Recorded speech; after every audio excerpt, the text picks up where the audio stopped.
जैसे ही डोला के पास पहुंचे कि इतना प्रकाश फेंका महाराज की आंखें चकाचौंध आ गई पूरी। दौड़े वहां से भगवान के पास आए, प्रभु ये प्रकाश इतना डोले में कहां से आ रहा है? बोले बस अब यही अंदाज लगाओ, जब प्रकाश नहीं इतना, जो डोले में इतना प्रकाश है तो फिर बैठने वाली में कितना प्रकाश होगा, वो कितनी सुंदर होगी। बोले बात तो ठीक कही है प्रभु, पर अब धोखा नहीं खाऊंगा महाराज। वो कैसे? भगवान ने कहा कैसे? कैसे धोखा? नहीं नहीं दर्शन कर लो ना, क्या बात है, दर्शन तो कर सकते हो अपनी मैया के। बोले नहीं नहीं प्रभु, एक बार धोखा खा गया था, विश्वमोनी के चक्कर में पड़ गया। बनाना मुझे चाहना थी कि विवाह करूंगा, सुंदर बनूंगा, पर बंदर बना दिया। अब मुझे बंदर नहीं बनना, प्रभु कृपा करना महाराज। अब जैसी आपकी, हमारी तो इच्छा है कि आप दर्शन कर लो, हमें कोई आपत्ति नहीं। नहीं नहीं प्रभु मैं नहीं करूंगा। नारद जी वहां से अंतर ध्यान हो गए, आकाश मार्ग में पहुंचे, भगवान को सांस में सांस आई, चलो यहाँ तो बच गए। और जैसे ही घर पहुंचे, मैया को पता चला कि भगवान दूसरा विवाह करके लाए हैं, तो तुरंत ही सोने की थारी महाराज लेकर के, आरती लेकर के सजा करके आ गई। और जैसे ही डोले के पास पहुंची, इतना प्रकाश दिखा कि मैया की आंखें भी चकाचौंध आ गई। थारी कहीं, आरती कहीं, लोटा कहीं, घबरा गई, भगवान के पास आई, प्रभु ये सब क्या है? भगवान ने कहा हम क्या करें, दुल्हन है। बोले प्रकाश, बोले यही प्रकाश जब इसमें है तो बैठने वाली में कितना होगा? तो महाराज प्रेम, बोले प्रेम तो वहीं रहेगा जो सुंदर होगा, सुंदर नहीं होगा वहां कैसे जाएंगे, वहां कैसे प्रेम हो सकता है? तो बोले प्रभु कुछ उपाय हो जाए। बोले एक ही उपाय है। क्या? बोले आप ये कहो कि मैं लक्ष्मी के अवतार हूं तो मेरे समान हो जाए, न कम और न ज्यादा, परिक्रमा लगा करके आप अपना लगाओ। बोले ठीक है हम लगा देंगे।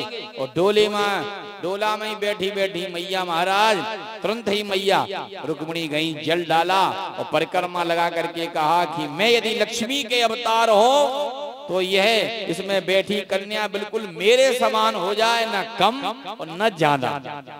इतने में ही महाराज, इससे पहले नारद जी ने अपने ध्यान में देखा आकाश मार्ग में, जब ध्यान में देखा तो रीछ नहीं बैठी महाराज, तुरंत दौड़ करके आए। और जब तक आकर के मैया से कहा, ओ मैया रुक जाइयो, क्यों? आज या कन्हैया की पुल पट्टी खोल के रहूंगा। कैसी पुल पट्टी? बोले या मैं दुल्हन वुल्हन कोई ना, या मैं रीछ नहीं बैठी है।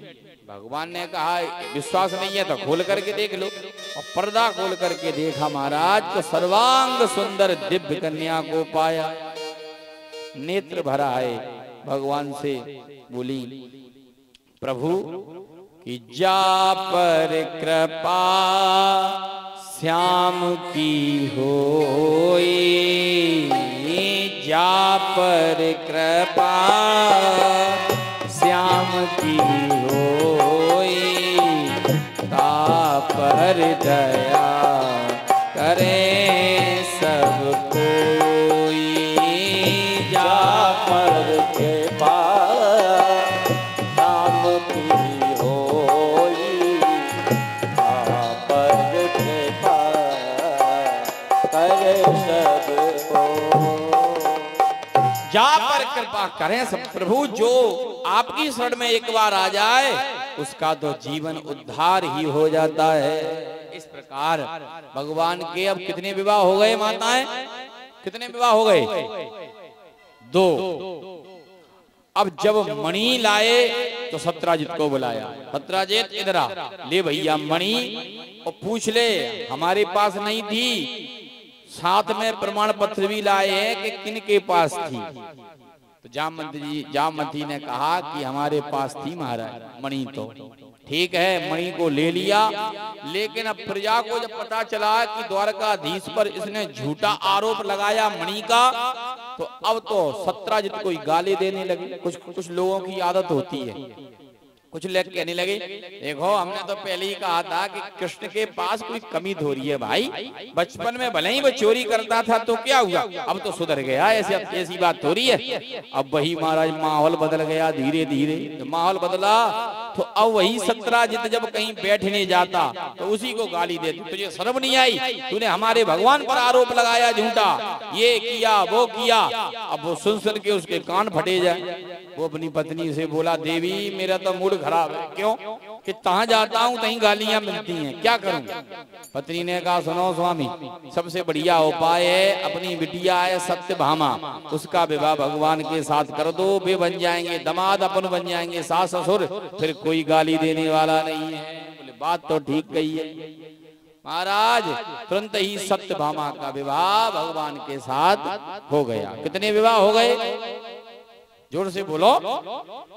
3 विवाह हो गए ना। एक बिंद और अनुबिंद नाम के 2 भाई थे। इनकी बहन का नाम था मित्रबिंदा। अच्छा, बिंद और अनुबिंद चाहते थे कि हमारी बहन का विवाह दुर्योधन के साथ हो जाए। वो दुर्योधन को चाहते थे, क्यों? क्योंकि उस समय दुर्योधन का बड़ा बलवान था। भीष्म पितामह जैसे उनके महाराज अंगरक्षक थे, गुरु द्रोणाचार्य जैसे। तो हमारा भी नाम होगा यदि हमारी बहन मित्रविंदा का विवाह कहीं यदि दुर्योधन के साथ हो जाए तो रात भर पढ़ाया। अपनी बहन से बोले बहन जी हम स्वयंवर करेंगे सुबह, और स्वयंवर में उसी स्वयंवर में दुर्योधन भी आएगा, तो तुम्हें जयमाला दुर्योधन के गले में डालना है। बोले हाँ भैया दुर्योधन के गले में ही डालूंगी, आप चिंता मत करो। लेकिन अब स्वयंवर में तो राजा सब आए, महाराज भगवान भी आए उसी स्वयंवर में। और जैसे ही भगवान आए, दुर्योधन आया, कर्ण, दुशासन, पौंड्रक, सब बड़े बड़े राजा महाराजा सभी आए और रात भर पढ़ाया अपनी बहन जी को। देख बहन भूल मत कर दियो, गड़बड़ ना हो जाए, तुझे विवाह करना है तो दुर्योधन के गले में ही जयमाला डालना है। बोले भैया तू चिंता क्यों करते हो, अवश्य डालूंगी। रात भर पढ़ाया और सुबह होते ही जैसे ही महाराज माला लेकर के वही मित्रविंदा चली, तो सबसे पहले भगवान ही बैठे थे। और जो भगवान की मूर्ति देखी मनमोहन की, महाराज ऐसी मोह गई, सारे वादे भाइयों के भूल गई कि क्या कहा था भाइयों ने। तुरंत भगवान के गले में जयमाला डाल दी। और भाइयों ने टेढ़ी आंख करी कि तूने ये क्या कर दिया बहन जी। बोले भैया आप कुछ मत पूछो, जो हो गया सो हो गया। तुरंत ही तलवारें खिंच गई महाराज, तलवारें निकली। भगवान समझ गए कहीं ऐसा ना हो कि हमारे चक्कर में विश्व युद्ध छिड़ जाए। तुरंत भगवान ने हाथ पकड़ा मित्रविंदा का और 9 2 11 हो गए। कितने विवाह हो गए? कितने हो गए? 4। भूल मत जाना भैया। एक थे नग्नचित्त यानी कौशल नरेश महाराज, जिनकी पुत्री का नाम था सत्या।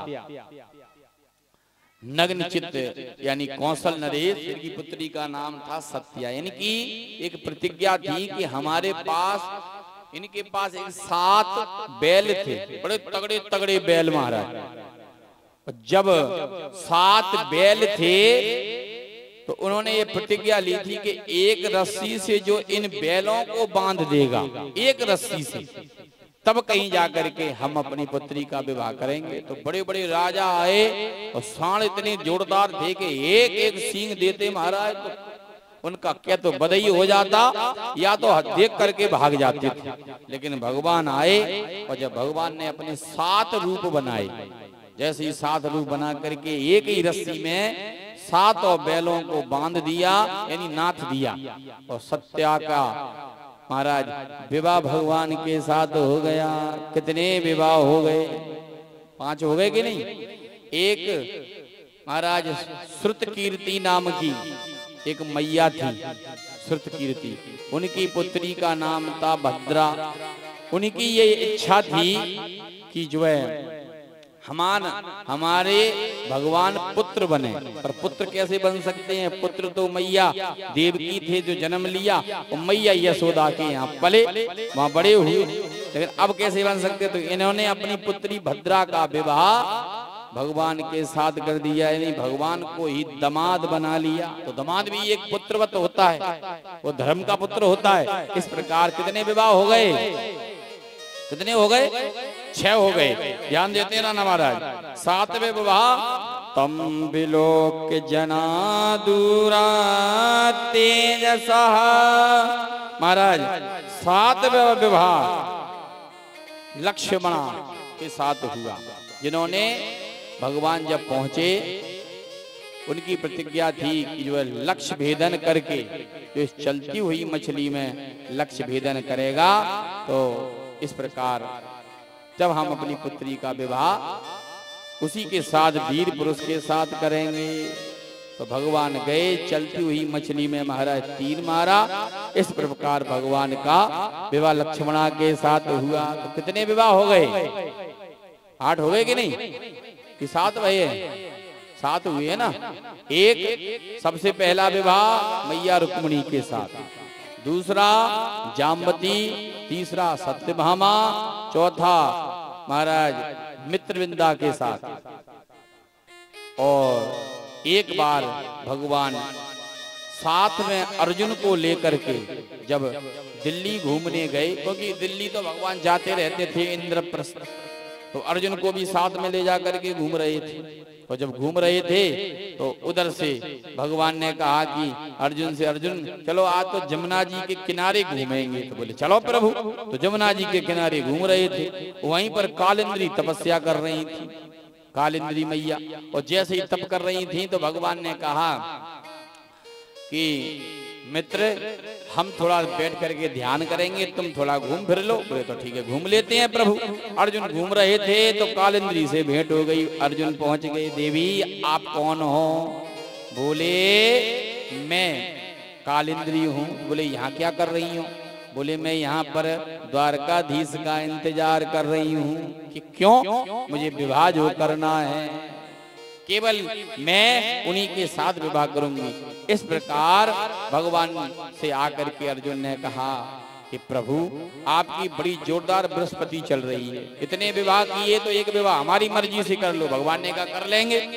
तो कालिंदी का भी विवाह भगवान के साथ हो गया। कितने विवाह हो गए? 8। और एक जो है व्योमासुर नाम का महाराज दैत्य था, जिसको नरकासुर भी कहते थे, वह एक एक कन्या का हरण करके लाता और अपने जेल खाने में 16,000 महाराज 100 कन्याओं को इकट्ठा कर दिया।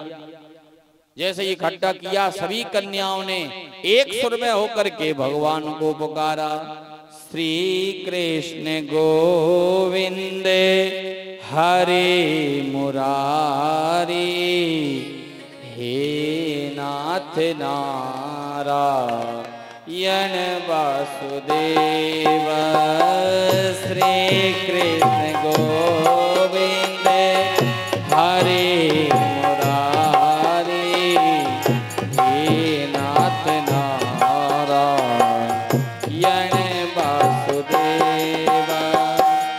श्री कृष्ण गोविंद हरे मुरारे, श्री कृष्ण गोविंद हरे मुरारे, हे नाथ नारायण वासुदेवा। श्री कृष्ण गोविंद हरे मुरारे, हरि हरि नाथ नारायण वासुदेव। श्री कृष्ण गोविंद हे नाथ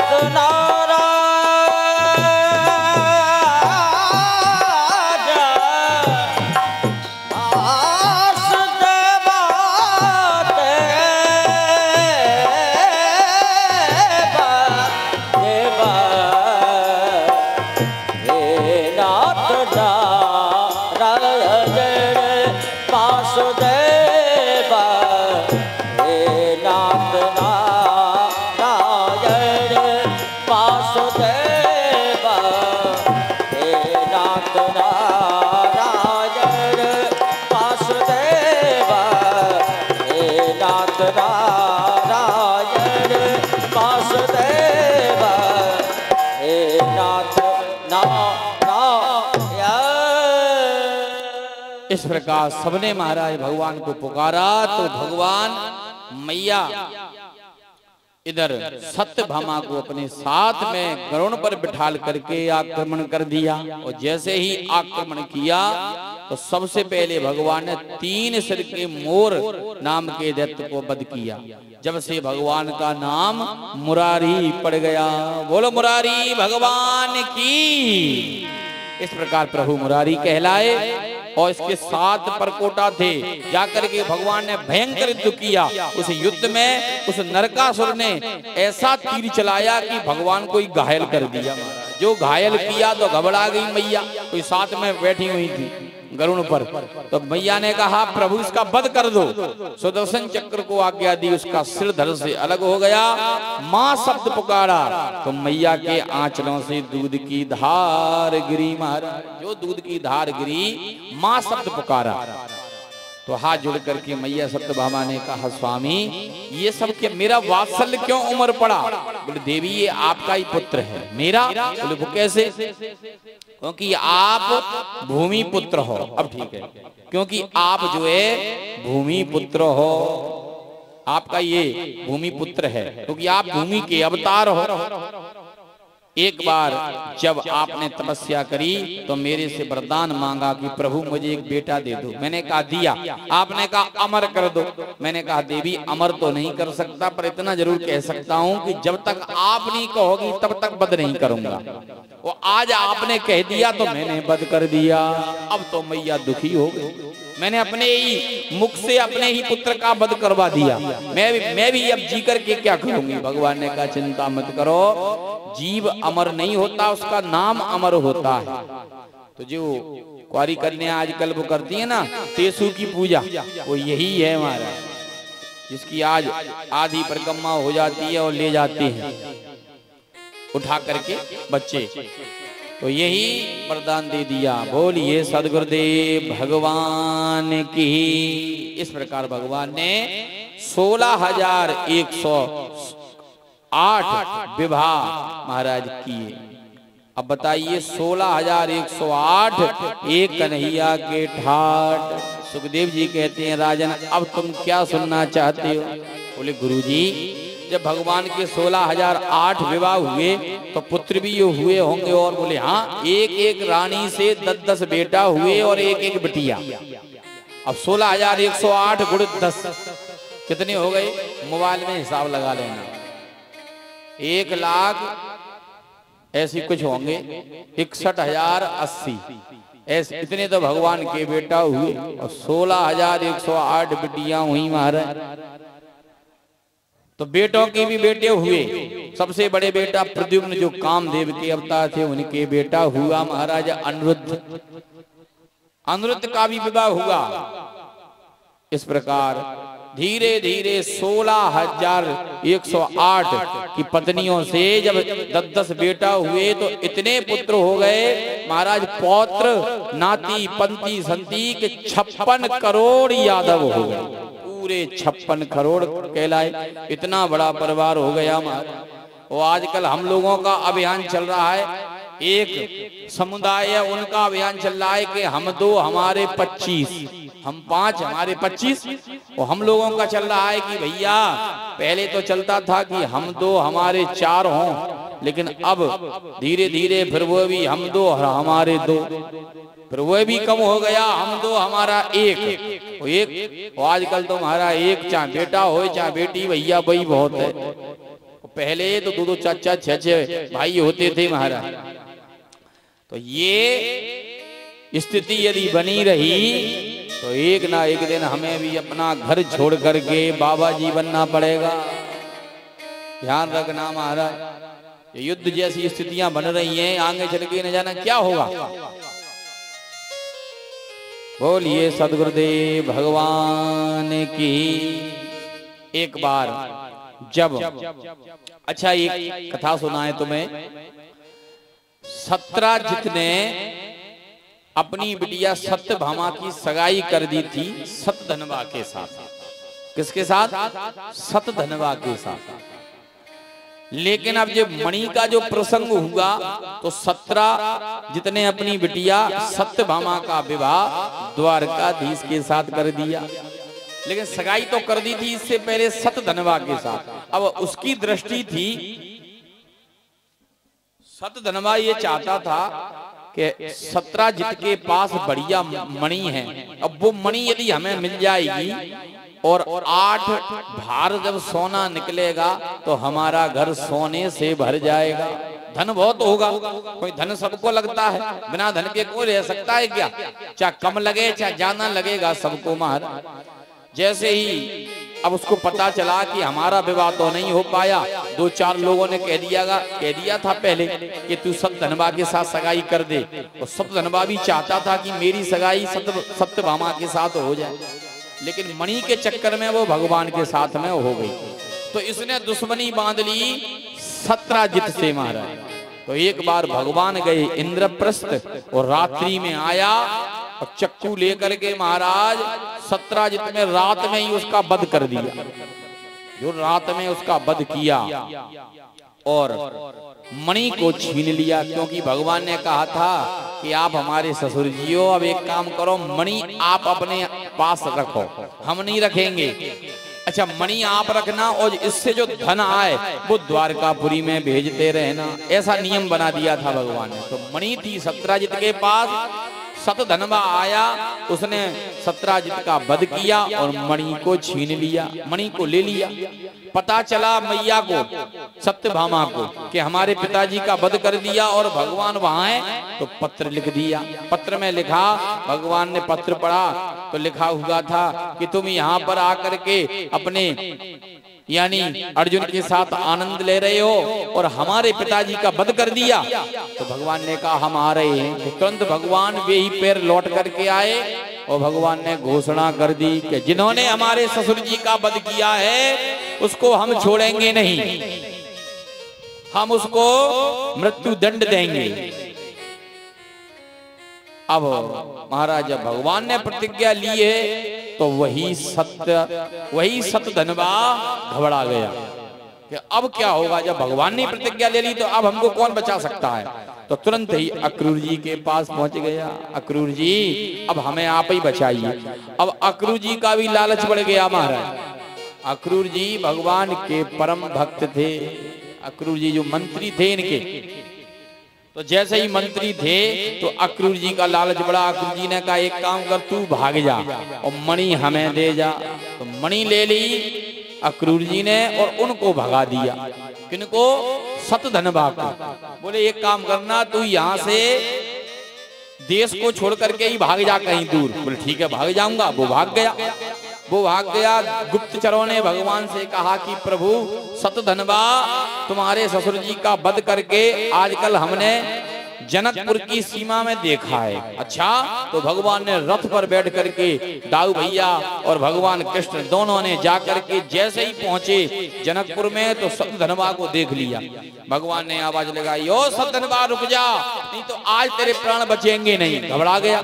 तो दाऊ भैया ने अपना गदा घुमा करके दे मारा। जो गदा दे मारी उसी में उसका प्राण निकल गया।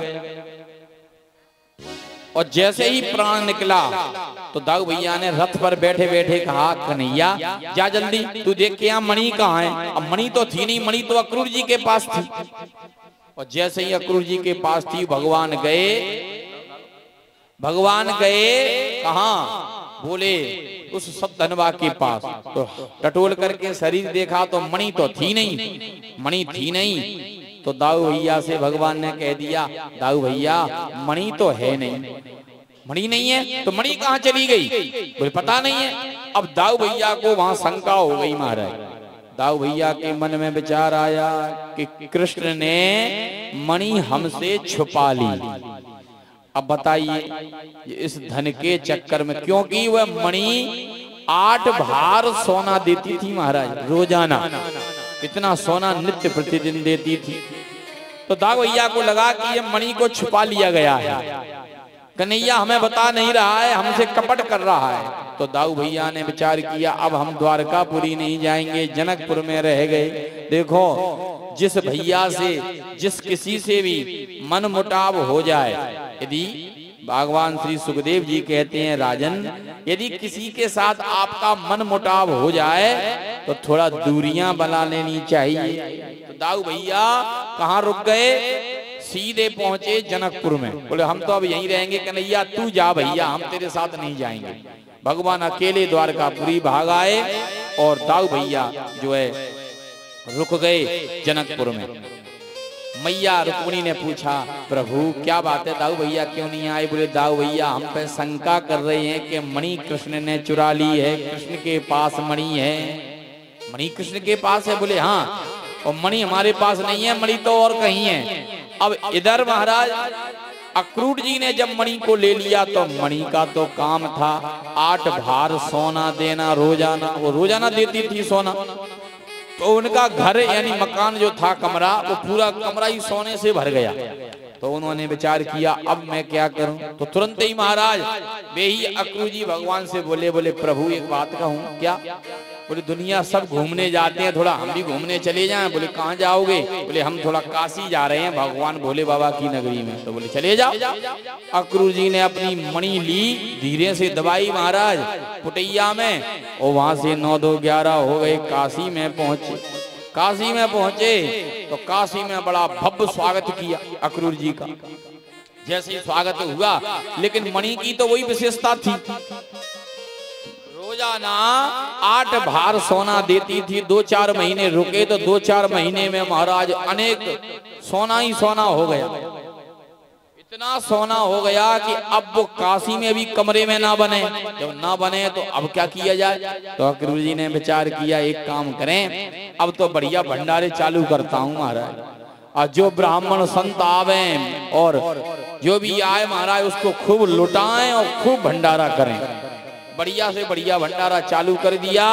और जैसे ही भंडारा चालू किया तो अब तो महाराज जो खा जाएगा वो तो कहेगा, भाई कहीं से भंडारा खा के जाएंगे तो कहेंगे कि नहीं कहेंगे कि भैया सौजना में बढ़िया कथा हो रही है और तमातम महाराज भंडारे पर भंडारे चल रहे हैं, कहेंगे कि नहीं कहेंगे? अब जो खा जाए वो भी कहे। तो धीरे धीरे वही बात सारे भारतवर्ष में फैल गई कि अक्रूर जी जैसा कोई दानी नहीं मिला भैया आज तक। जो जाए उसको दक्षिणा देते हैं, जो जाए पुरस्कार देते हैं और खूब खिलाते पिलाते हैं। ऐसा जब सुना भगवान ने तो भगवान समझे कि भगवान तो जानते ही थे कि मणि किसके पास है, लेकिन ये सब लीलाएं चल रही हैं भगवान की। तुरंत ही भगवान पहुंचे, भगवान का भव्य स्वागत किया। स्वागत करने के बाद भगवान ने कहा चाचा जी आप यहाँ बसे हो? बोले हाँ ठीक है, लेकिन प्रभु एक बात कहूं क्या? बोले आपको मणि के बारे में पता चला कि नहीं चला? भगवान ने कहा देखो वैसे तो मणि के बारे में मुझे पता नहीं है, लेकिन थोड़ा थोड़ा अंदेशा मिल रहा है कि मणि कहाँ है। अब अक्रूर जी समझ गए कि अब हमारा नंबर लगने वाला है।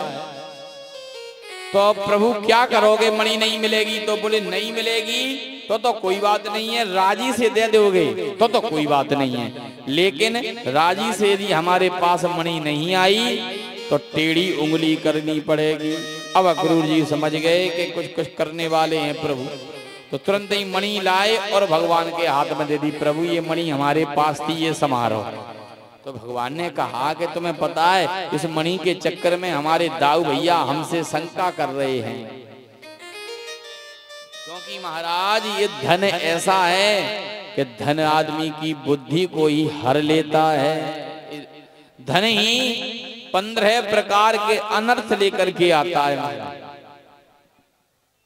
इसलिए धन हमेशा सोच समझ करके और महाराज विचार करके ही धन के बारे में निर्णय लेना चाहिए, नहीं तो ये धन सबको ही परेशान करके रखता है। देखो धन के बिना काम भी नहीं चलता। क्यों?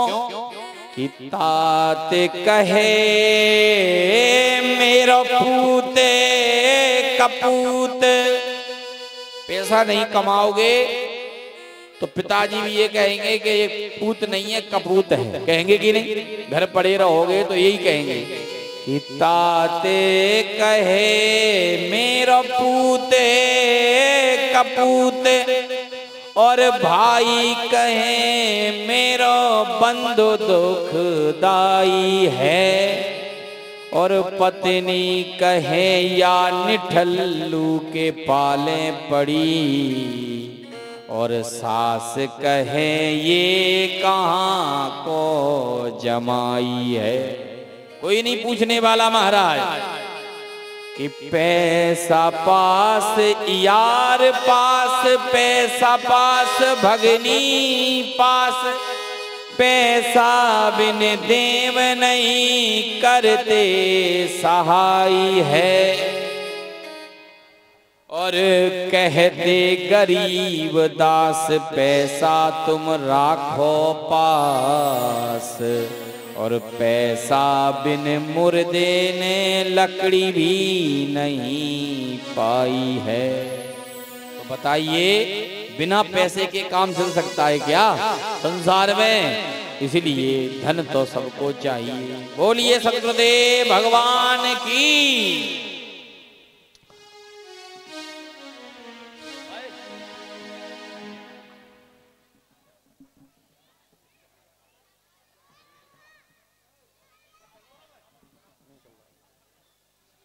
महाराज इस प्रकार